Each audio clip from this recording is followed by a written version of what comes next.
Chamanikab Jehovah kitochok eng betutab rani asikobit ketuiye kibagenge. Kimite yu ak kiboitinik abwoti ale kionai ako kora amu mite biik chetom kotuitos ak icheket kemoche sikeng'alale. Eng betutab rani ketou lesson nebo quarter nebo aeng eng kenyitab kenyinito nebo 2024 ko lesson barakutab lesson nekimite kolen luget neo. Ko amache sikon kenetkei kibagenge tugul, amache ataunen ak mwalimuinik atochok ako siketou koongeza Jehova nesobe koigeny. Kongoi eng saitab kora nekaikonech kituiye kibagenge kinetkei lesson ako inyendet mwalimu neo konech tamirmiriet netilil amu eng achek komakimuchi ko amu inyendet Jehova neketinye kamang'unet eng inye koinetech. Kilosun ak kitorori kaineng'ung. Yekakokorok ako kyakwo ng'olyondeng'ung ko tugul kemwoe kongoi amu inyendet neyoe chemyachen. Kongoi eng kainetab Jeiso neitindonyo. Amen. Amen. Amen. Ko lesson amite ko Sabatu ak Jumambili ko lesson nekitaune kolen luget neking'et lugosiek tugul. Kemoche sikenai kele lugonoto ko ne. Atya keng'et Jumambili ami lesson nelen luget eng kipsengwet. Ko atoche mwalimu nerubei sikonetech kole komwagei akomwa kole mitei kondoiwech eng lesson nebata. Kongoi Lilian, chamgei chamanikab Jehova. Eng ane kekurene Evelyn Tarus. Amite Jumatatu nemwoe kole Lucifer kong'alsei, Kristo koterterishe. Karibu. Kongoi Eva. Pas achame akine sikobit akatag chamanikab Jehova. Kainenyu ko Samuel arap Ng'etinyi. Amite kebeberta nebo kwoeng kasi. Kingotoigei lugoni ko kitaunegei kipsengwet. King'olole anyun eng yu koitu lugoni emoni nyo. Akoweksei kecheyatab Adam kochute nyalilda eng lugonito. Kotokotin. Pakatok eng kainetab Jeiso nechamgei. Ami kebeberta nebo kosomok kasi mwa kole kinyor oret chomyet. Ane ko Pastor Arap Nyalile atoche akwek tugul. Kongoi. Chamgei tugul chamanikab Jehova. Ane ko Stephen Aramaru. Kingonyor oret chomyet kenyoru tisindet neo nekikure Jeiso nekikinetigei rani. Kondoiwok Jehova kobirurok. Kongoi mising. Ko kakimwa kele luget neo. Abwoti ale ngele luget ko biik chechang ko kikekas akobo luget. Ikase luget nemite olimbo biikab Russia ak Ukraine. Ikas luget nemite biikab Israel ak Palestinians. Ikas luget nekakikait ngu Somalia kobiregei anan ko kikaschi akot luget nekabargei korik eng korik. Ko lugoni ko kekere kele kitaunegei ano luget. Kekere lesson nekinetigei wik eng quarter ini kekere history. Kikere kotaunegei ole kitaunegei akonetech agoi kesirtoe yekimite kesoptosi agoi koit Jeiso. Ko kekere lugoni kele kisikoit kibunu ano lugoni. Ko lesson nekisomani tugul ko kisirei kitoreti Pastor Mark Finley nekisirei. Ko ngeker luget ko kale kitaunegei kipsengwet luget. Kilya sikotoigei luget eng kipsengwet. Ko ngeker yani ng'olyot nebo metit nebo kitaune kekere eng ng'ang'utiet 12:7-8. Kolen akibit luget eng kipsengwet. Kiwo Mikael koboto malaikaisiek kobargei ak maswetit. Kiyai luget maswetinoto ak malaikaisiek ako maiterteris amatakosich oldanywa kokeny eng kipsengwet. Ko amache si isir eng kalamit kisoman kakemwa ng'ang'utienoto 12:7-9, Ezekiel 28:12-15, Isaiah 14:12-14, Taunet 3:15, Johana 17:24-26. Kemi yoto ko ketesyini alak kora ko sisire asikobit anan iepchi ak isoman meche Bible asikobit inyoru. Imuchi inyoru lesson kora nito kitinye nebo wikit nikakitou kokewe kaniset nebo Seventh Day Adventist nenekitenen ko muchi kotindoi lesson anan komwaun ole inyorchini imuchi inyoru lesson asikobit sinetkei eng wikit asingemite tugul kibagenge igere itesetai. Ko kararan kanetisiet. Ko anyun ngemwa kele kitoigei boriet eng kipsengwet, kakekas kitoigei boriet eng kipsengwet iman. Ko kilya sikobit borioni ako kipsengwet amu kitebegei kilya sikobit boriet eng kipsengwet ako kipsengwet ko kararan, kipsengwet kole tilil, kipsengwet kole mamitei cholwokto. Kilya Jehova nekichomchi. Ko kimuchi makinyoru tuguk tugul lakini kinget kele mwae bukuit kolen kilya. Ko igere eng yu ameche asoman kitikin kole Kiing'et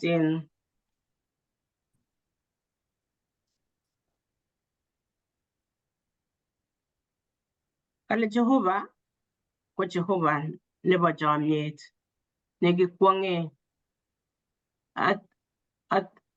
ateibenjini nebo agoi chomyet.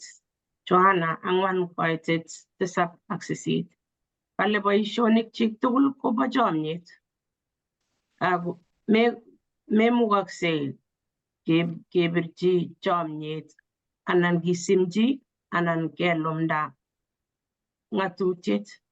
Imwoe chepyoset nekisire nekile Ellen G. White. Kale king'eti chomyet eng chomyet inegei, makimuchi keboisie boriet. Ko noto mwoe kole Jehova ko chomyet. Ko ngesoman akot eng kitabutab Korindoik netai 13:4 akoi 8 kolen muitoi chomyet akotala, matinye chomyet ng'etkong, malosegei chomyet amamenei, amayoe nemanyalu, amacheng'chingei chechik inegei, mabaibai eng nemabo imanda ako baibai eng imanit. Sisei eng tuguk tugul, iyoni tuguk tugul, imong'u tuguk tugul, muitoi eng tuguk tugul, mararu chomyet agoi ako ngomite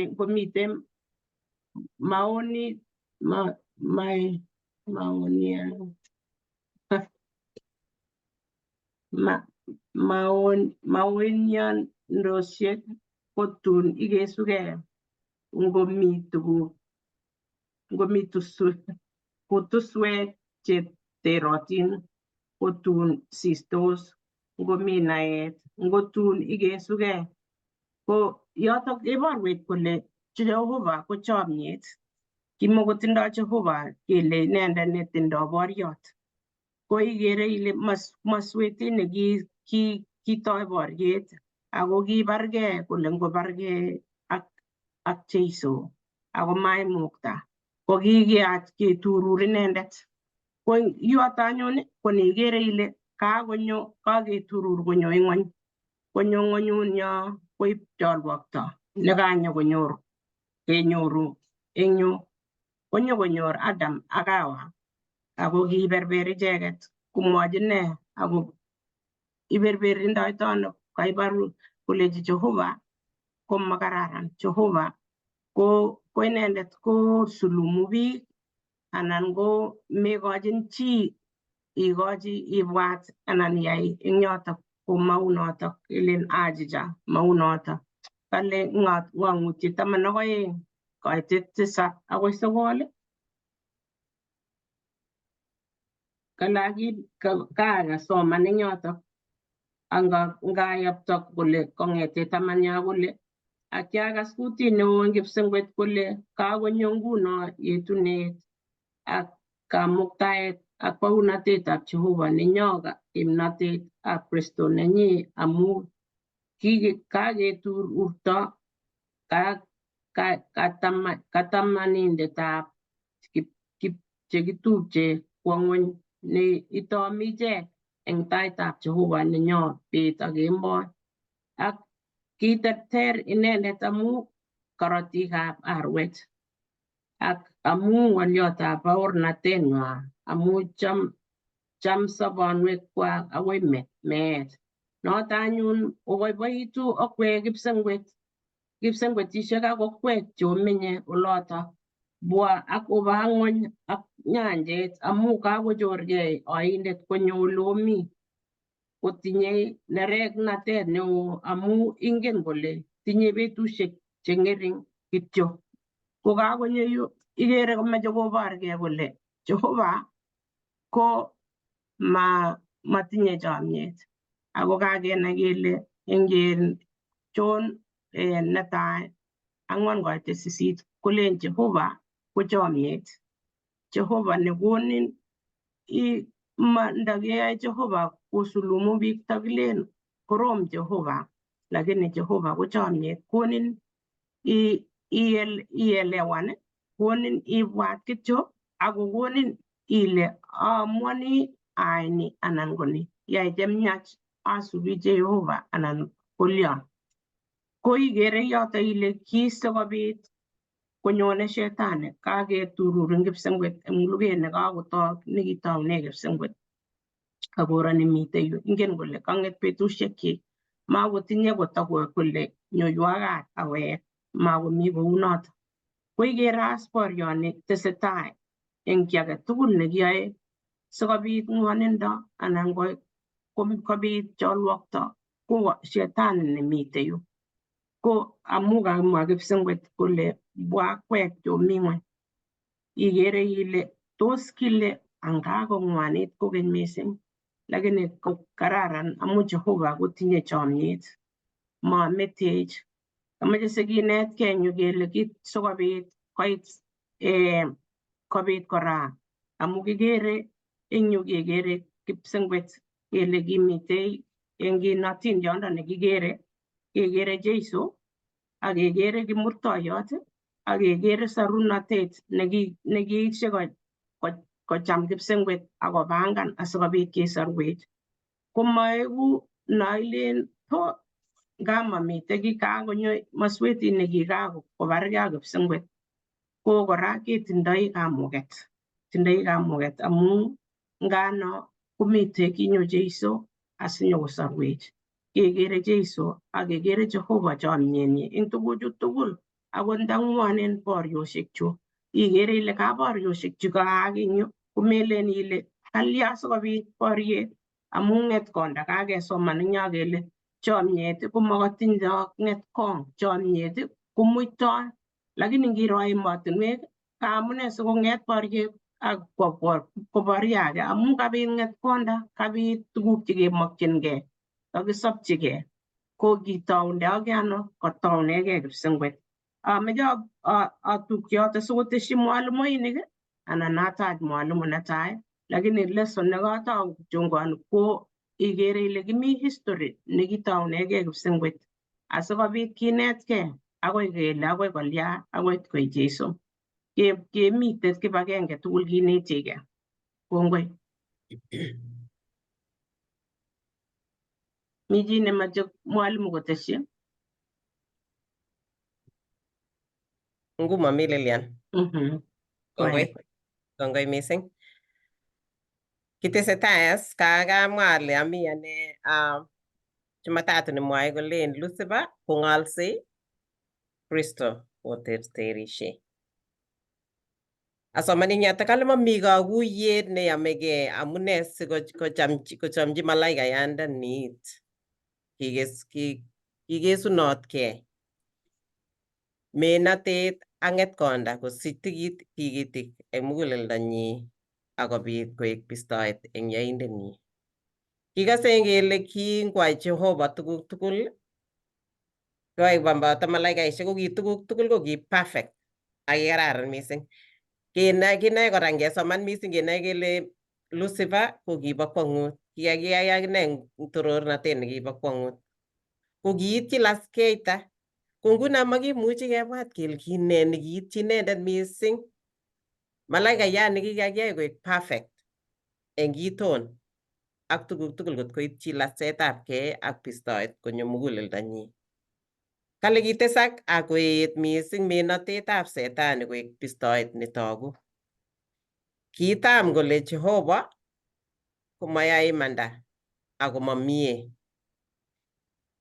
Kokotoi anyun inendet eng kipsengwet mising komeche kotororgei mising. Kikase kele kitestai kong'alalat, kikase kele yoyoe chito campaign kowendi maswek chechang komeche biik kasubik chechiket, ko kito anyun kwai campaign inendet anyun akoleto kokere Jehova dictator amabo iman inendet lion kot kosich as kasubik chechang inendet eng kipsengwet.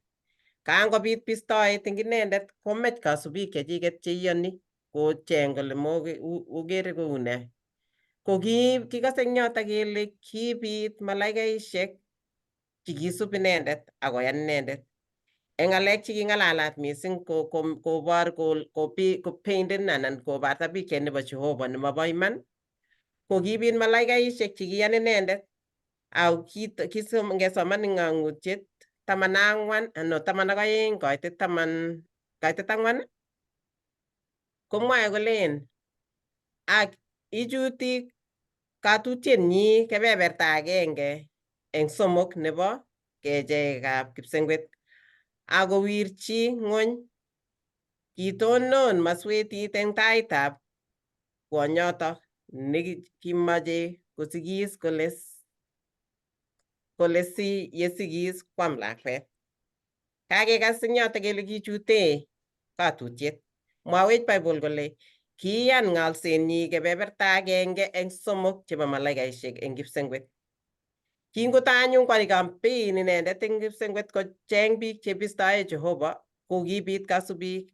Kibit malaikaishek chekilewen kotepso akoyan ng'alekab Jehova kou kiu, akobit chekibo komostanyi kekere kele kiyan malaikaishek agenge eng 3 chebo malaikaishek tugul eng kipsengwet.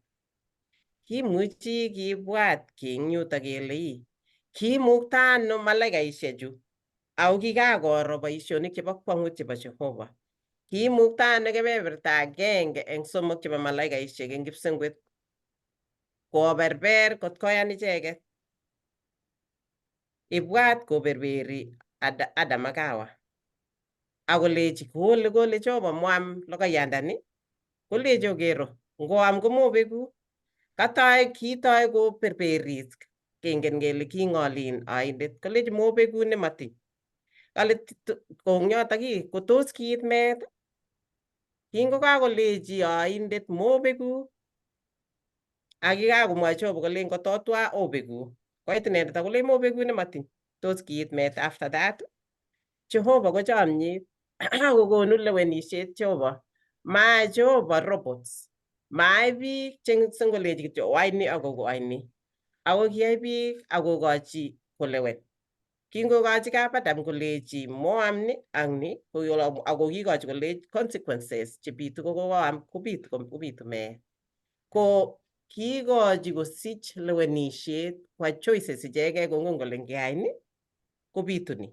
Ko chotok akot achek komite eng kwenunyo kengen kele ngisub oindet kenyoru ne? Ko ngemi komostab Jehova kenyoru sobondo nebo koigeny. Kakeker eng yoto kele kaberberin oindet ako ng'olsei. Tinye kutit neichuti chechang. Noto amune sikichut malaikaishek agenge eng somok chebo malaikaishek chemi kipsengwet. Ne neng'ong'u sirutioni nebo nekakisoman eng kangesoman ng'ong'utiet. Kikere eng yoto kele kingobit luget eng kipsengwet ko kimakat kolewen malaikaishek. Kimakat kolewen malaikayat age tugul kole bunjin kimasta ngiro. Ki luget nekiune nito kibit eng kipsengwet. Ki luget nebo borto anan luget nebo kabwatutik anan tuwai. Makingen ng'alek chebo orit ako kibo luget nebo borto neyome amu kikere eng yoto kele kingokakobit luganoto eng kipsengwet akolewenis malaikaishek ko kikiturur icheket kobwa ng'ony. Kekere kele ki boriet nekibo kwong'ut. Ak kingokaketurur malaikaishek choto ko kimatikosich kokeny kebeber kokeny eng kipsengwet. Makomi oldanywa eng kipsengwet. Lugoni nematiny koboto kebeberwek cheu chebo borto. Naat kit agenge akobo luget eng kipsengwet, malaikayat age tugul ko kimakat kolewen ngomi koboto Kristo anan ko kirindoi inendet. Kiyome kotil kole bo ng'o kabunji kimasta ngiro. Kilewen malaikaishek chekayoni kokasit ng'atutikab Jehova ak chamyenyi ak chamyetab Kristo. Kingokase it malaikaishek agenge eng somok nebo malaikaishek tugetab setani ko kibistoe Jehova akobet kipsengwet nebo koigeny. Matikoro kipsengwet kokeny. Angot achek eng kasari kobo kamanut mising atindonik nekakekas akobo luget nekibit eng kipsengwet. Kikurech kelewen kebunji Kristo anan kekirinde amu kitinye choices atakwe oeng. Kebeberta nebo oindet ak tugukchik anan kebe kimostab Kristo ak kenyoru sobondo nebo koigeny. Kikere kele kingeturur malaikaishek chotok ko kiibet kebeber anan kiibet kasarta nekisobos komi kipsengwet ako kikiturur icheket. Ngomakilewen Kristo koboru kole kimi komostab oindet Lucifer inendet. Keyoni kebebertanyi ak magutikyik ak boisionikchik ak kesapotening tuguk tugul chemakat chebo bistoet, chebo lembechek, chebo tuguk tugul ak menotet nekitinye ak kiburi tugul nekibor nekiyai keturur inendet. Koboru yoto kele kiyoni boisionikchik tugul. Lakini yekilewen Jehova kemi komostanyi ak keyoe boisionikchik ak keyoe magutik chemakwech ak kesubi choices chekakokonech. Ako kingen eng yoto kele ngokakebe kebeberta nebo Jehova komelen kele kakobek luget. Yekilewen kemongchi kebechi komosta nebo Jehova kobitu luget mising kora netesetai nekitoige eng kipsengwet ko kinyo ak ng'ony. Ikose kele kingot keturur inendet ko kikiturur koboto malaikaishekchi komelen kele kibwa nyokoruiyo. Melen kele kakeit anyun kalya ongimuny anyun. Kakobek luget nin. Kibwa ak lugonotok ak silaishek kwak chekitinye ak kakenai kele kiboisie mbinu tugul chekiboisie kolul malaikaishek chotok. Ko ngot ko kilul malaikaishek chekiyoe Jehova ko kiyoikab Jehova ko tos kiimyun eng choto. Mi oindet kosersereni ak malaikaishek chotok kikiturur tugul koyoe boisiet kemboi ak bet. Ko yekilewen kebe kebebertab Jehova akiyan boisionikchik kobitu luget. Mebwat ile ngokaiwe kebeber nebo Jehova kobitu kalyet. Kai kityo kekur Jehova sikotiech ak keng'etu ketelelse kou malaikaishek cheking'et 3/4 cheking'et amu kingen kele boriet kotesetai ko ongelewen kesub Kristo ak kekur Jehova kotebi kobwatech. Tebutiet nebo mwisho eng yu angasoman kale kong'ete kasarta nebo boisietab Lucifer eng kipsengwet ko kikokur Jehova biikchi koyai lewenet akobo chamyenyi akoek chekase it ng'atutikchi cheleweni koboisiechi inendet. Tebutiet nami taun eng betutab rani kolen ne kanetutik chekimuchi kinetegei kosubkei ak boriet eng kipsengwet chenamegei ak lugosiek ak yaitiet. Ngotko kiimuch setani kong'al malakaishekab kipsengwet chebo imanda chetililen, komwoe ne nitok akobo tiemutikchik chebo yaitiet yenyonjine choinde. Cho ko cheitebegei kityo asiwolchigei akinai kityo komasta neileweni, ngileweni oindet anan ilewen Jehova neng'ung amu tuguk aeng kityo, momi katikati. Ngoberur ak Jehova, yekileweni ngoberurwech Jehova akondoiwech akoribech yekileweni kisub Jehova amu tesetai luget. Ngates ng'olyo agenge eng kanetisiet nakemwa akobo keturu setani kong'ete kipsengwet. Ngisoman eng ng'angutiet 12 komwoe akobo luget neo likinyonundo setani kong'ete kipsengwet ko kakoistogei eng baunatetab Jehova. Jehova ko chomyet norap keng'olole eng sait age. Mi ng'olyo nekamwa sirindet eng yo kele king'et oindet kong'alal yoityo akobo Jehova. Kole Jehova komabo iman, Jehova komakiyoni. Ko ngomwa kole Jehova komabo iman ako makiyoni,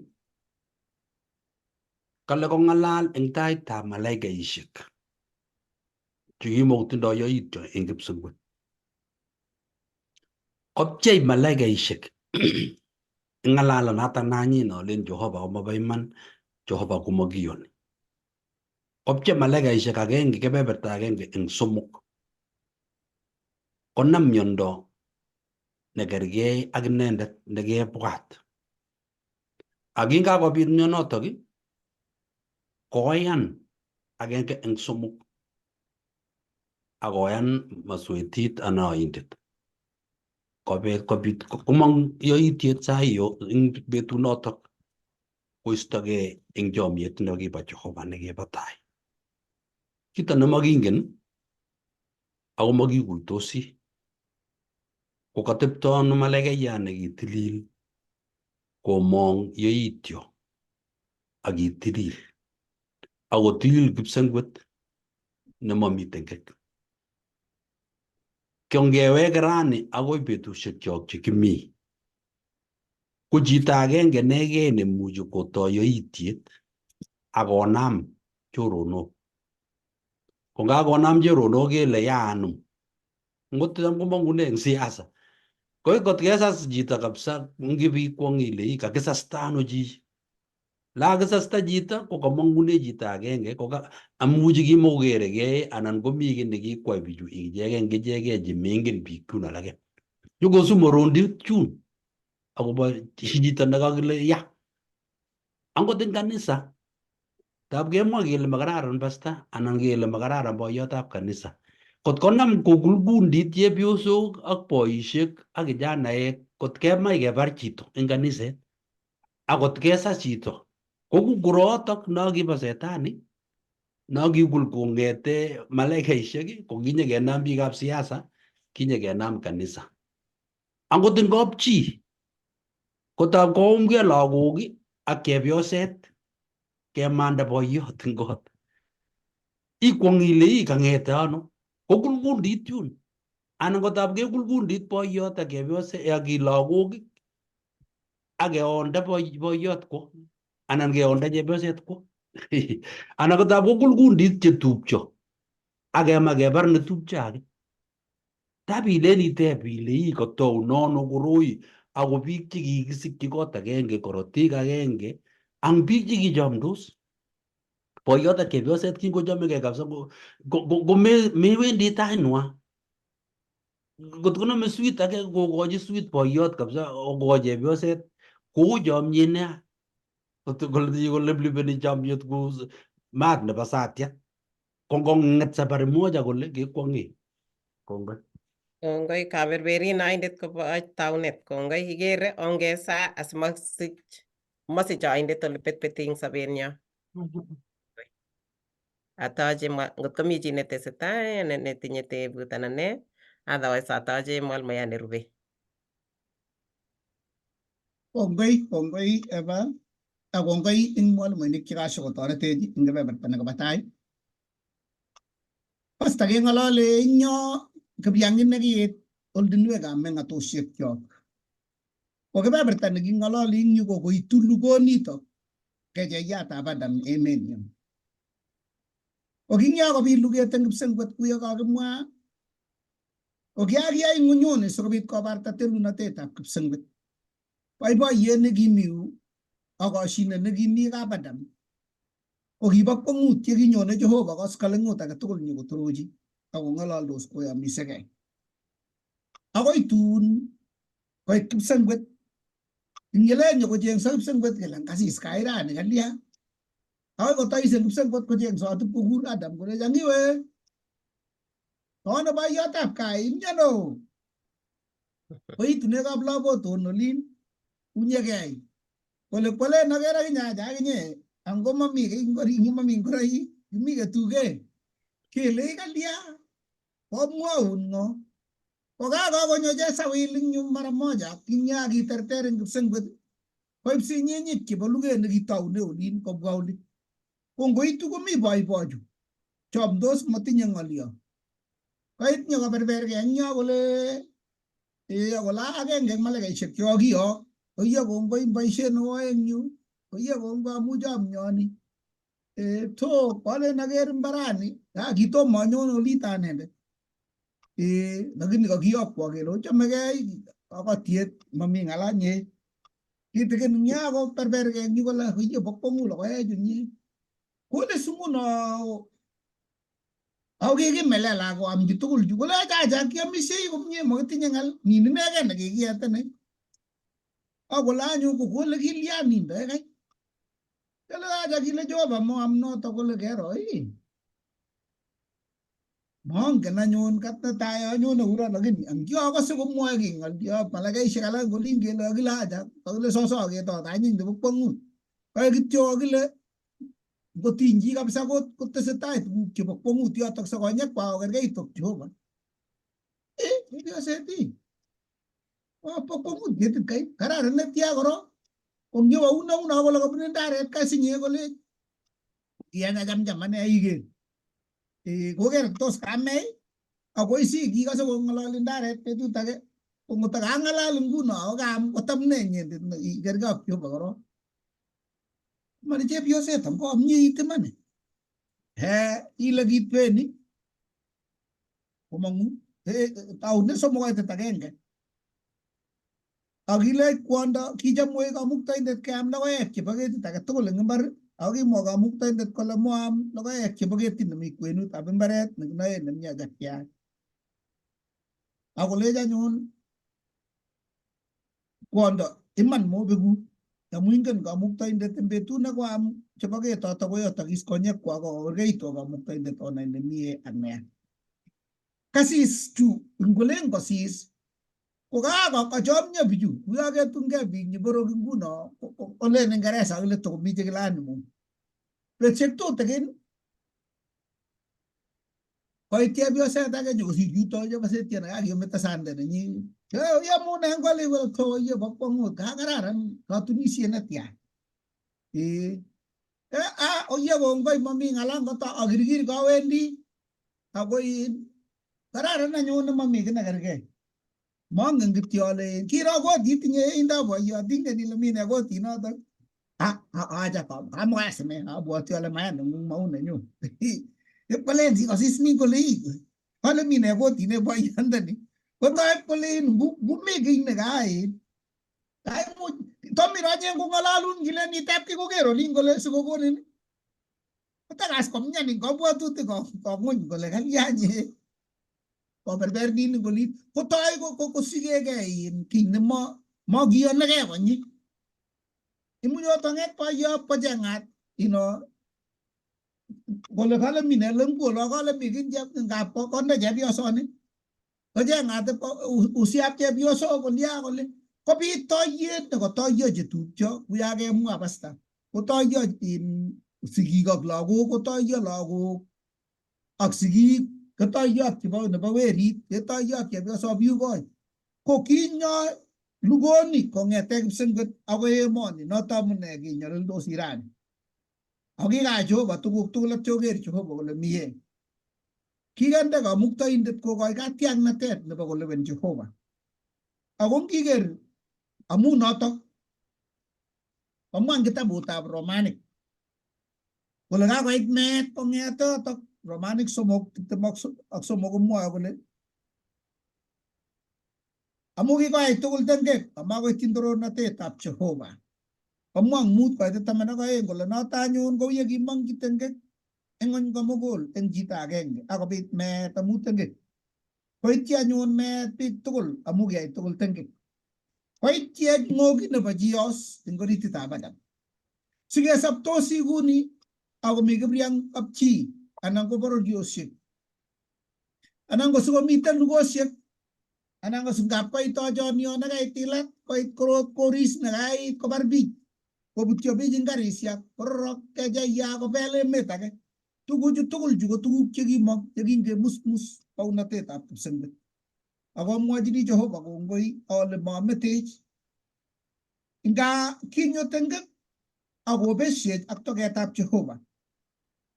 Kotoi nguno eng yotok kang'unyng'unyet, kotoi eng yotok tiyet ak toiyet, kotoi mionwogik, kotoi koiweisiet, akotoi kit nengilen isis kokeng'uny eng kabwatutikuk ile kamakoris. Noto amune kong'ete yotok akoi rani koit meet nekimakinget, koit osindo, koit korot age tugul neya.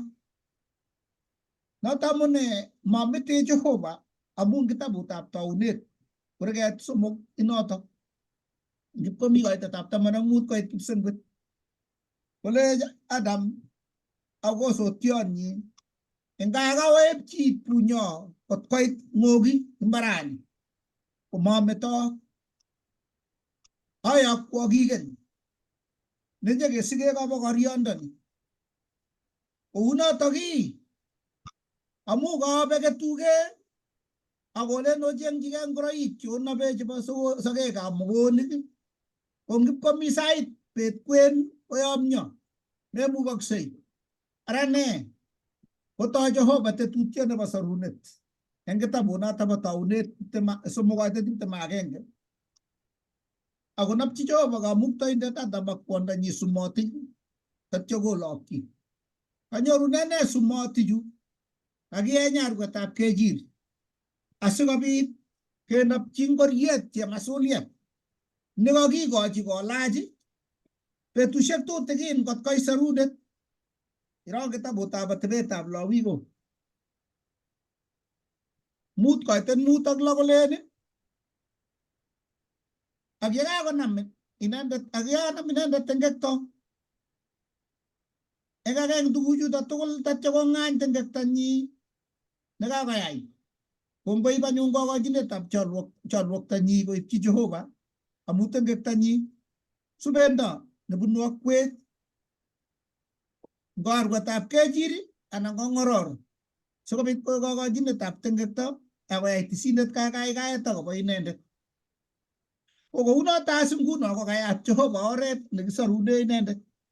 Noto amune kinyonyo Jeiso eng kitabutab Johana 1:29 kole Johana kokero arwetab kejir nebo Jehova neibe tengekwokikyo. Amwachini Jehova kongoi amu mametech buch. Nga kikib ketabor korot nyat nekimakinget akeyat oret kot konyo kejeyatab Adam akinyo kokoech iyetoto kotengekto ng'okisto. Amwachini Jehova amu kikoyat oret nebo koyomiset nelen ogen aboyoku kigen. Tos kikekas tugetab kigen yekingonyo akoi kejeyatab Adam? Amache atach kanetindet nerubei anan ko chi age tugul netese ng'olyo asikobit kebe kebeberta nerubei. Kongoi biikyo. Kongoi pastor, kongoi kanetik chekabutoi. Kakero luget neo kong'ete taunet. Kotoi luget eng kipsengwet angotauge Luget eng kipsengwet kotaunegei Lucifer ne kainenyi ko netai nekinekit komi kebeberta nebo somok anan ko ang'wan eng taitab Jehova. Komi Jehova kwanda, Jehova werit ak Jehova tamirmiriet. Ko nebo ang'wan ko nekinekit ko Lucifer nekitelel eng taitab Jehova. Koamu kitienindet inendet ako kilosu Jehova eng kibugandet ak torornatetab Jehova. Ko kiknaat komie kele ki malaikayat nekararan. Kole kiberberta kipsengwet ak koberbergei ak inendet kot komong yoityet ko kwong'utiet nemwoiwech kole luget neo notok nemakingen ako makikuitosi. Tun komwoiwech Jehova amune sikinyo luget nenyigis neteno ak kikokon bunyondit eng kwenutab bororiet age tugul ak sobonwekab biik. Nyalilda nekiibe rani ko nyalilda nekitoigei. Ng'wonindo nekitibune ko ng'wonindo nekimong Setani. Kemi kebeberta nebo somok nemwoe kolen matingebune yoityet ak nyalilda ak bunyondit nekikokon oindet ak kokol mugulelwekyok. Amu kimonokto lakwet tengek ak kolach tengekotok lakwanatak ak kokon bunyondit lakwet eng kwenutab sigik. Iwege kitabutab Taunet 3:15. Kuyo kosomanwech pastor kele kimong chi oindet maswetin. Ko kainenyi ko oindet, tindoi kainaik chechang oindet. Kainet netai ko ki Lucifer. Kainet nekibo oeng kinyokoek inendet maswetit. Kekure oindet erenet nebo keny. Chesawiliet tindoi kainaik chechang nebo kong'ut. Belzebu. Ko ngisub kainaikab oindoni ko chang. Kosubkei ak bororiet age tugul kongen. Nguno chesawil komi bororiet neng'olole chesawil. Kanginye keboi maswetit komi bororiet neng'olole noto. Kitindoi kainaik chechang. Bunyondit nekinyokokon oindet ko kikesal. Kikoigei chi nekikesal kainaikchi. Amu kiistoegei chomyetab Jehova ak tilyandit nekimitei kwenunyi ak Jehova. Eng 3:15 komwoe kolen akande bunyondit kwenung'ung inye akobo koriot ak kwenutab iyoteng'ung ak nenyi akotui meting'ung ikwoten ak inye kwariandenyi. Kende Jehova bunyondit kwenutab erenet noindet ak keswekyi ak kwenutab kobokoriot nekikwondo. Amu Adam ko kitindoi kwondonyi nekikure Hawa. Ko kikole Jehova Adam ak Hawa motiny logoiyandani anan ochamcham nematiny obegu. Nyokole achanindet achicha makibegu. Ingeam logoiyandani ingele kutit nakilen ye kararan. Keberberin. Mamwaun iman ako mamwaun tugul. Mi tugun chekaung'enen. Ko tuguchoto kaung'enen ko logoiyandani ngichamcham anan iam koyotokse konyekuk. Ko ngoyatak konyekuk iker tuguk kotomo iker neya ak iker nemie. Ko kikole Jehova mau noto. Kole Jehova anyun amu kaileli Adam. Amu kwondo. So kingetebe kwondo kole kele kwondo ne nekayai kole ane maane. Yani kikinamgei kole erenet kole boiyot ing. Amu kikitebe Adam korok kole Adam maanendet. Tebe chepyosani nyun nekikonon. Tap ketebe kwondo kole kwondo achicha eng erenet ni. Koto kikitebe erenet akine kitolen inye Jehova kilya ya. So ikere rani angot chi nekakolel komakoi iyan eng muguleldonyi kole kalel. Maloe kabisa chi tugul. Kikokol oindet kabisa ngot mugulelwekyok. Angot lakwet kapkwam sukaruk ak ikere man mi sukaruk kutit yu. Koleji kaitu sukaruk kaiyam kabisa. Kaiyam is kole raja maam. Tap ikere kutit ikere sukaruk chekometinye. Ako meyoni lakwanatak kole kayam. Kole muchi komwa kole kaker sukaruk chekamite meset yo. Yani kergei ak Adam akinye kolejin kwondo. Kole kwondo aja erenet.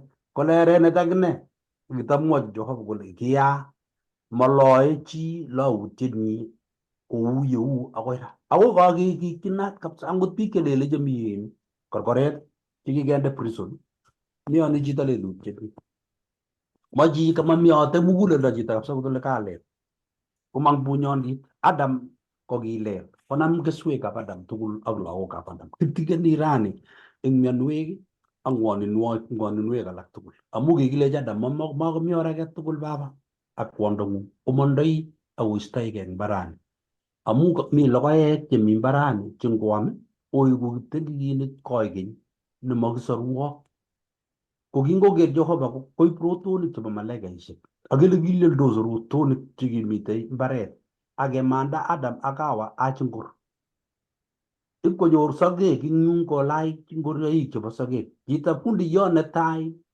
nekishokonap ngoriet marindet ko Hawa ko nekishokonap kaptulait anan konap longit netai eng sogek ko Adam ko fundiyot netai kot komuchigei mona ale kitindoi kibimoni lete sokwe ak lete koindo ku fundiyot kobimoni nyun kobiman ngoroichoto lakini ngoroichoto kiibe betusiek ata saishek tutigin koyomyo sakikach korire Jehova akolecho achicha achamok ako chomyenyu kocheng Jehova arwetab kejir akoeny kokochi kamang'unet simanyolilso amu kale Jehova nemotiny obeku mi meet taing'wong makikaikai Adam akekilech acha isobe kile Jehova ime nemotiny ko meanata kabisa konekinye kenyoru rani bikyok chebo keny bikyok chekisikyech angot agui angot gogo angot batiem bichu kichok chekiche komakomi tia biik chebeku rani chetilionutik makekere ano ibiriri eng kererit kwakere kabanum age nekoba kererit nekikosirto nekimabwa ipkoba kererit ab koker lagok kwakase chepyoset agenge eng olimbo Murang'a nekibekune lagok sokol che murenik nekobar maiyek kongwo vice president nebo Kenya ipkwo yoto ole kikinde koker kererisiek tugul chebo lagok akotoi koriryo biik tugul kele ne nekabar maiyek lagochu kong'ete lakwet netai akoi lakwet nebo sokol ingopchi anyun ibwat kong'et iyotetab kayatak ne nekabar bichu maiyek kamwoiwech sirutikab Jehova kele kikoteptech tingekto ipkondech ingekut nebo sobet nemakekuse kongekere kimasi ako chomyetab Jehova kobo tokobo iman tokocheng'ech Jehova eng bet ak kemboi mameche koker Jehova kokalus chomyonep Jehova ko nekale Jehova kwondo kabokoriot ko ngonyorun inye maswetit kale kokwotini yani akot kokwer kwariat ko kwariat ko ngomurtoiyotab Kristo kingome Jeiso eng kimurtoiyot eng kitabutab Galatiek 3:16 kole Jeiso kakokeskei nito ko keswotab kwondo nekanyokoisto kimnatetab oindet kong'ete oindet koike seset nematindoi kelek ikwori ako matindoi kelek ingen kinyoru seset kabisa na sesenik chu echen chokilen bulldog ngiker kutit chu ko nyikis nengoriachin komaing'ete age ko ngokwol sesonoto korok ibuti kityo saiyo nemaing'etu ile kikobaraman ko kale sirutikab Jehova oindet ko kwori ra kou seset nematindoi kelek makoi inai seset ile matindoi kelek akoi kosusit inai ile to ngakeberbero ko kikoek oindet seset nematindoi kelek betut nekime Jeiso eng kimurtoiyot koisto kimnatetab meet akokonech mieindo ak katerteret ninyoru eng kitabutab Ibranik 2:9 Galatiek 3:13 ak Korindoek nebo 2:5-21 mwoiwek chutok tugul kole kikwa Jehova kwong'utiet eng chomyenyi ngeker kimurtoiyot kekere ng'wonindab Jeiso kikere katok chekikinde metit ak korotik chekichortagei kokakerut inendet eng ng'wonindo kekere Jeiso kebirei ak keng'utchin kebirei kipcheritit ak kenyalil kekere Jeiso korotikyik chekitumda kei nekikitor kipchumariat eng eut ak ketor eng teget chu amu kinyo chito nekitindoi ngotit ak konyo kotor kebeberta nebo karasta. Tapongus kole kokimong beek ak korotik tutikin. Nekiboru kele eng kenyisiek chechang ak kasarta nekingwanit eng Kristo ko ngwonindo nebo meenyi kikibirto amu achek amu chomyenyi. Kimuita inendet ko arwetab kechir nekimuti ipkiinyi. Akoi let kokes Jeiso sarunet sikobit kosorwech ak kokonech kamang'unet sikeker kipsengwet ak keker kokeny Jehova nekikemaste ako kikibet.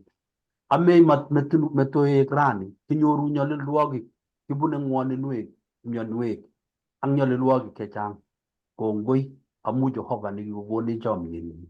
Ne ing inendet ketindoi kamang'unet ak ketindoi kipsengwet kokeny. Matingebune nyalilwogik ak kaimutik keimech betut eng betut. Meche kenai anyun komie kesoptosi kele kitindoi bunyot. Kitindoi kaberberindet. Ngekus kong iker tai ak iker katam komite bunyot. Bunyot komaloo, bunyot ko nekit angot biikab koing'ung komuch koib bunyot. Imuchi biikab kokwet kobarin. Imuchi ko biikab kaniset koib bunikuk. Kito nenyolu inai ile luget komele loo, kimang'une setani taitab Jehova ako mang'une setani tainyi ora. Kwenutab sigikyok, kwenutab tilyanutikchok, lagokyok, biikab kaniset ak biik chekingen. Nyolu kenai kele ingeming'ingei eng oret age tugul ingenyoru kamang'unet ak ketach Jeiso amu chomech. Mat keloikitu kot kele iye kaikai kebetyi mi Jehova kobotech.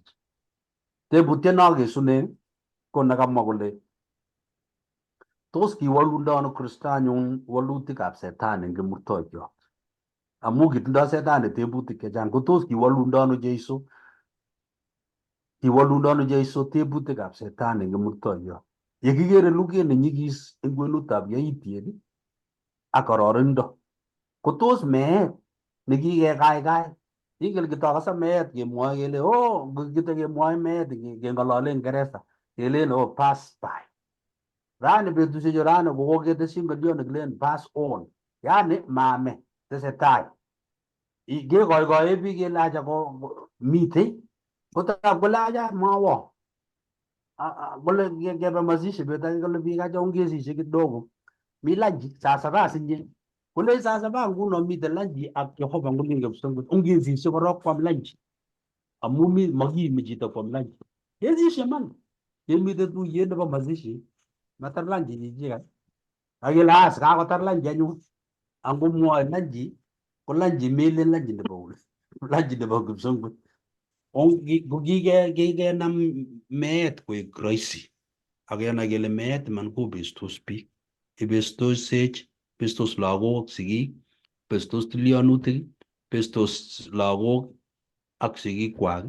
Kikobeshe meet eng choronok. Kimi nyalilda neo mising. Kotorete Jehova sikobit keker chomyoni amu kobo komonut. Kobirot Jehova. Ngot komi ng'olyo kotes chi anan atach chito nerube. Kongoi, chito nerube. Kongoi mising kiboitinikab Jehova chekakonetis kakenyoru tuguk cheechen eng wikini akobo luget neo. Metit nebo kanetetabkei nebo betutab kwang'wan kasi ak ketar eng komut kasi komwoe kolen tisindenyo neo. Eng kitabutab Ibranik 5:8 awendi asomani. Kale ako iborwech achek Jehova chomyenyi amu yekita ko kiptengekinik kome Kristo akobo achek. Ak nesire mising anyun ko kikiityech imanda eng korotikyik kesorwech eng neregekab Jehova eng inendet. Amu yekita ko kibunik ko kikiityech o kikituyech ak Jehova eng meetab werinyi.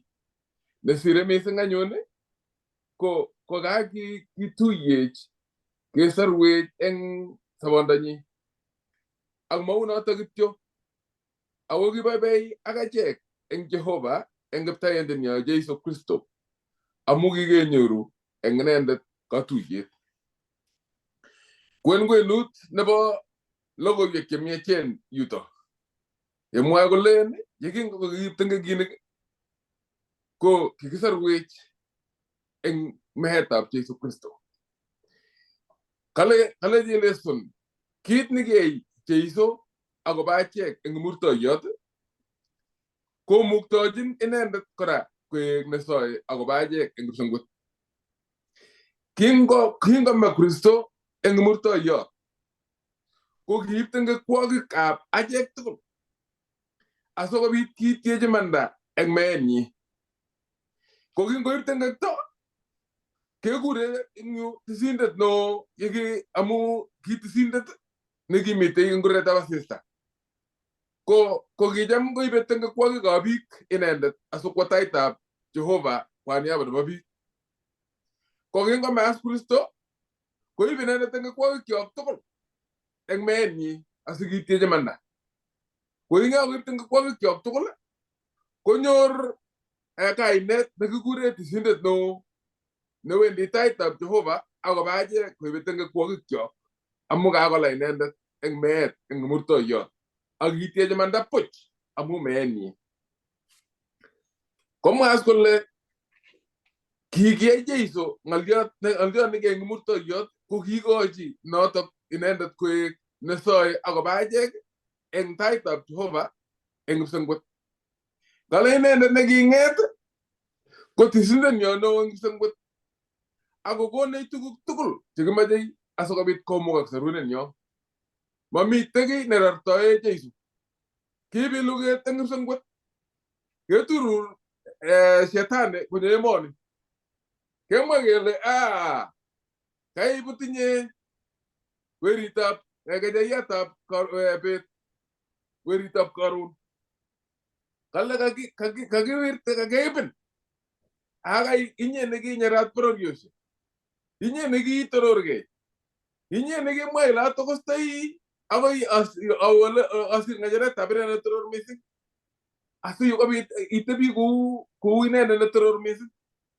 Ko kale kakiebin ako kakiwirchi ng'ony ako kaketil kirwoket ako kakokeskei kirwokeng'ung akeyai imanda. Ko kingaketurur konyas Jeiso nyekwai kakaikaet amu tilyandit nekibet eng achek ak Jehova yekingokakonyo shetani ni akonyokoberberech kuyo kakomwawech kiboitinik chebo tai. Kale as koek Jeiso tisindet no sikwai katuyet eng achek ak Jehova yeibe tengekwogikyok taitab Jehova akosom nyoetab kat akobo achek. Kale inendet neking'et ko tisindenyo neo konech kit age tugul nekimokchinigei asikobit kenyoru serunet ak nesirei ko kemeng'ishe ak Jehova koigeny. Kale ne kamang'unet nekatebene lesson nekenyoru eng kaitosiek cheisubigei. Kimekesoma kaitosiek cheisubigei eng yo asikeker kamang'unet nekinyoru eng emet nekimi nenyitat yomset, eng emet nekimi nenyitat nyalilda ak eng emet nemite meet. Ko tos ne kamang'unet neketindoi yekikere Jeiso ko tisindenyo neo. Ebrainik 4:15 komwae kole amu makitinye tisindet neo nemaimuchi kosorwech kokaswech nyalilatoshekchok. Tisindenyo nekitindoi ni komelen temene kokaswech nyalilatoshekchok. Kale ako nekikiyom kou achek eng tuguk tugul ako mayai tengek. Yomset nekibunei ko kibun Jeiso. Nyalilatoshek chekibunei ko kibun Jeiso. Kaimutik chekitindoi chikoib shetani kobwa emoni ko kibun Jeiso choto tugul. Kikiyom kou achek amayai tengek. Ebrainik 7:25 kale eng notok anyun komuchi kosor akoi kasuldaet amu kibun tuguchu tugul chekibune akot akichek ak chesirei. Ko kale eng notok anyun komuchi kosor akoi kasuldaet ichek chebwonjin Jehova eng inendet. Yekibwonji Jehova eng oretab Jeiso kosuldoiwech tuguk tugul. Konech kimnatet keu katerterik amu kiterter. Kale amu sabe koigeny asobit kosoe akobo ichek chebwonyin inendet chebwonyin Jehova eng inendet. Kale ongerikyanyon ngecherenyi nebo mieindo eng nyikanatet. Maing koptobenet. Nga ngesoman ngin kitabutab Ibranik 15 kaiteni ko 15 ak 16 kase ngalyo noto. Kale ibortech achek Jeiso eng taitab kipsengwetishek. Kokilogotin eng imandanyi. Kokikiserwech eng meenyi ak ityachech eng korotikyik. Jeiso kobortech. Makitinye kimnon nekibortoegei achegei. Angot kibortoegei achegei ko makiterteri. Lakini tisindo nenyo nekilen Jeiso neo kotindoi kebeber neibortech eng taitab kipsengwetishek. Kole chutokchu ko ichek chekiamei akobo ichek. Chutokchu ko chekiowe asikobit asor eng meet nekibo luset nekikoipchi shetani kuretab asista. Kale nyu tebutiet nekateb ko kale ne maket neo netinye Kristo eng luget neo eng kwenutab mieindo ak yaitiet. Ngesoman eng kitabutab Yohana 7:24 agoi 26 komwowech kit nemache Jeiso Kristo akobo chito nekinyo kosor. Kingoen konyo emoni akinyalil akobun tiemutik cheechen akikartat akome akong'et ko kitindoi lengo nekimeche akobo chito. Netai kokile amu kicham Jehova ng'ony mising kot koyok weritnyi. Ko ing kosuldae weritnyi ng'oliotab sorunet. Komwowech as kitabuni bo kitabutab Yohana 17 kaiteni ko 24. Komwa ng'olio neuni. Baba, ameche ale kotebi koboto eng olami ichek chekikono sikobit koker tororotenyu nekikono amu kiichama kotomo kelumda ng'ony. Kurgei ko kakisoman eng kasarta nekikere Jeiso ko kakwo kong'et akotokosta barak kipsengwet. Kale kingokake kotar ng'oliotab sorunet. Kale kotokosta barak kipsengwet. Ako kit agenge nekibit ko kale machamchi malaikaishek kolos inendet. Machamchi malaikaishek koot inendet Jeiso. Amu kingotokostoi kong'en malaikaishek kole weritab Jehova nekatokos. Lakini machamchi malaikaishek kolos inendet ko laitoriat anan ko weritab Jehova. Lakini kiwo straight. Kergei kecham kebendi koito. Cham kebendi koito ngolep kaa. Ko ngoitita kele kara katomo yomishe karaja. Kami kebwane amitwogik ai. Kakibwane lakwet kebwane koito. Kwa hivyo kemeche keteberi weriot korok. Ngipkeamishei ko keteberi weriot. Akakilke mwaita. Bas, kebwa as keamishe. Kami kebwane amitwogik. Ko kingwa akine Jeiso kotokosta barak. Kole aja. Mameche kolosune age tugul. Akoi ketuye ak kwanda. Asikobit akochi somenyu nekanyonjini ko kakesu kiyong'otet nekikiyokto ng'ony. Ko ole mi kwanda. Yeityo komwochi ng'olyondoni kolechi baba. Asome eng 24. Ameche ale kotebi koboto eng olami ichek chekikono sikobit koker tornotenyu nekikono amu kichama kotomo kelumda ng'ony. Baba nebo imanda kimakongenin ng'ony ako kiongenin ak kikonai chu kole kiyokwo ak kiang'ongchi ichek kaineng'ung ak tang'ang'chini sikobit kotebe ichek chomyet nekichamena ak ane eng ichek. Kosom Jehova kolenji ichek chekikono sikingawe ng'weny akobo saru asaye ale asobit kotebi koboto magetab Kristo ko keweke kabungut kibo Eden neking'alale eng tai nekimite Jehova ak chito kimite kong'alaldos akotepche kimni akwame logoek akolosu Jehova koigeny. Lengo nebo Jeiso koendi kotokinini akoi ng'echeretab laitornatet nebo Jehova kosomenyi kole kowekte chebe taitab Jehova kotuye ak Jehova kokeny kokoek katuyoindet koek sarunindet koek tisindet nyo ak nesire tugul kokonech Jehova chamchinet keeku werikchik eng oretab Jeiso ak ketebi koboto Jehova yekiyan inendet kong'ete nguno akoi ekosiekyok tugul chebo sobenyo akoi kipsengwet. Ng'alyo nekikesune eng yu ko kale kalosunet kale kikicham Jesoiyo eng kasaratak komong tuget nemwoe kolen ingolos ichek malaikaisiek ngine malaikaisiek ak kipsengwetisiek pero kokon Jehova chamchinet kokochi malaikaisiek kolos inendet eng kasarat.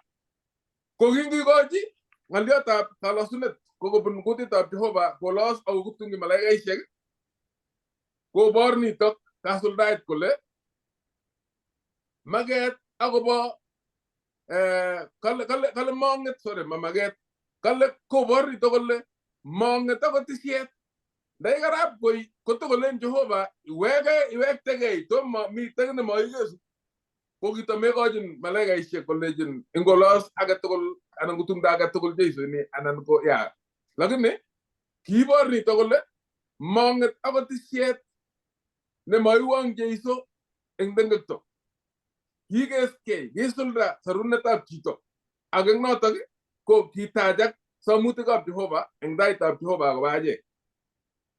Kebor nitok kora kole kalosunetab malaikaisiek kolosu Jeiso ko kale kikeskei tabernatet eng yuto nekiloe Jeiso akoba achek kiyan kola tabernatet nyo tengekto kola tabernatet tugul amu chomyet nekitingenech kale kingoit taitab Jehova akekose samutik chik kale kokeskei tabernatet amu kakoek katerterindet kingowekse Jeiso kakoterter kenetech Evelyn Tarus kong'alal akobo ng'olsetab shetani ak katerteretab Jeiso ko king'olse shetani konyo Jeiso emoni koek katerterin ak kwa taitab Jehova kakoterter akotonon kwa niaba nenyonet eng nitok ko kikeskei tabernatetab Jeiso nekiloe akobo tengekto yekingoit taitab Jehova ak samutik chik kale kikeskei tetutyet ak kasuldaetab sarunenyo eng yotok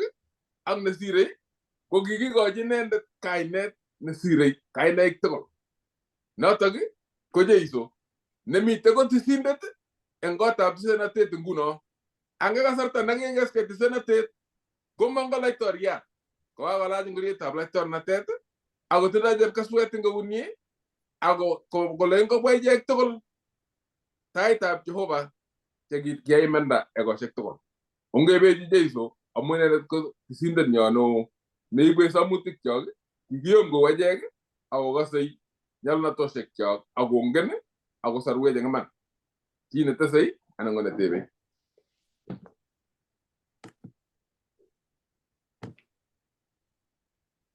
Bas ko ngomamite chi eng yotok ko kakon kityo leso ng'olyo nemiyo tebutiet nekorom kale ngot ko kiingen Jehova kole wendi asikobistoe Lucifer ko kilya eng tai sikokochi inendet katiaknatet nebo kolewen anan ko yekingobistoe Lucifer kilya asimang'em Jehova inendet eng yotok tebutik cheechen cheuen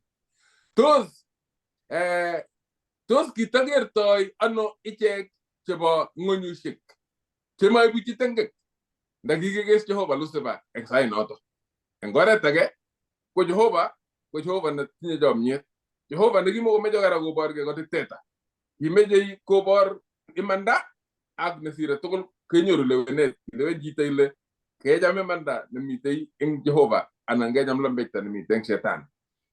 Tei somani nyegei tuguk tebutik chemitei yo asobit koteinet ke mising ile kakat ya chamyetab Jehova nemekesuge. Ngisoman akot ing yo komwoe kole kimuita Jehova ekoshek chechang asokotile kowir Shetan konyo emoni ko kimuita kokochi nafas. Lakini ingomatokas koro nafas nekikochi keturur konyo emoni ako kone Jehova akicheng nafas asikobit kelewen imanda. Chamanikab Jehova betuni ko aketau lesson nenyo nebo quarter ini aeng nesire tugul ko kibendi wikit nenyone kinetigei ng'oliot nelen ng'oliot nebo kwen ak chomyet anan ng'etkonda. Ng'oliot nebo kwen nekinetigei mising ko chomyet anan ng'etkonda eng wikit nenyone. Otokotin tugul asikobit nyikinetkei eng wikit nenyone ak tesetai ikochi chorweng'ung ko YouTube asikobit kokas akine osheane kokochigei ak nesire ko ngitinye tebut itebenet kora asikobit ketestai kewalu. Kimite kora koboto Arap Nabei amdoindet ko ngondoiwok Jehova yokose kora amdautikab Arap Nabei kebe tugul kibagenge logoiwek chemiachen ako keityi kabarak sengwet kokikoterterik ngondoiwek Jehova eng kainetab Jeiso.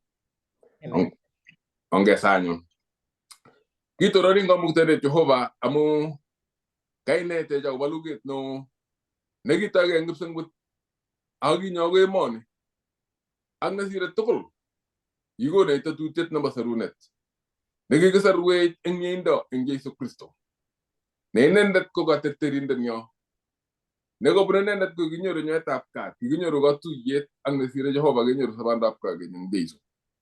Kisoe sikobit kikonech ak kiyotwech itik chebo sobonwek akonyak asikobit keker tuguk cheechen chikeiwech ak nesire kebwonjin Jehova ak ketebe rubeitobeng'ung nebo eut ekoshek tugul. Iwegat eng kirwogikyok ak iboisienech kikirindoik ekoshekchok ak nesire kotun kekerin ak ketebi ak italbis koboten koik. Nitok somenyo eng Jeiso netindenyo. Amen.